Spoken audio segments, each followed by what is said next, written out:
السلام علیکم ورحمۃ اللہ وبرکاتہ۔ امید کرتا ہوں کہ آپ حضرات خیریت سے ہوں گے۔ ناظرین، تبلیغی جماعت کے بعض ساتھیوں کو یہ کہتے ہوئے سنا جاتا ہے کہ تبلیغی جماعت میں وقت نہ لگانے والے ختم نبوت کا انکار کرتے ہیں۔ تو کیا یہ بات صحیح ہے؟ اس سلسلے میں شریعت مطہرت کا کیا حکم ہے؟ تو چلیے اس بارے میں ہم دارالعلوم دیوبند کا رخ کرتے ہیں۔ چنانچہ کسی سائل نے دارالعلوم دیوبند سے سوال کیا ہے، مفتی صاحب مسئلہ یہ ہے کہ ایک تبلیغی جماعت کا آدمی بیان میں کہتا ہے کہ تبلیغی جماعت میں وقت نہ لگانا ختم نبوت کا انکار ہے، یعنی اپنے ذمہ دار کے حوالے سے بتاتا ہے کہ جو لوگ تبلیغی جماعت میں وقت نہیں لگاتے وہ اس انتظار میں بیٹھے ہیں کہ نیا نبی آئے گا، گویا وقت نہ لگانے والے ختم نبوت کے منکر ہے۔ جواب مرحمت فرمائیے۔ تو چلیے دیکھتے ہیں دارالعلوم دیوبند نے اس کا کیا جواب دیا ہے۔ بسم اللہ الرحمن الرحیم۔ اگر اس طرح کا جملہ کہا گیا ہے تو سخت گمراہ کن جملہ ہے، اس سے توبہ استغفار کرنا چاہیے اور آئندہ اس طرح کے جملے سے احتراز کرنا چاہیے۔ واللہ تعالی عالم۔ دارالفتہ دارالعلوم دیوبند۔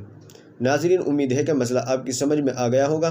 ویڈیو اچھی لگی ہے تو لائک کریں، شیئر کریں، اور چینل پر پہلی بار آئے ہوں تو ہماری اس طرح کی ویڈیو پانے کے لیے ہمارے چینل کو سبسکرائب بھی کر سکتے ہیں۔ چلیے پھر ملتے ہیں کسی دوسری ویڈیو میں۔ السلام علیکم ورحمۃ اللہ وبرکاتہ۔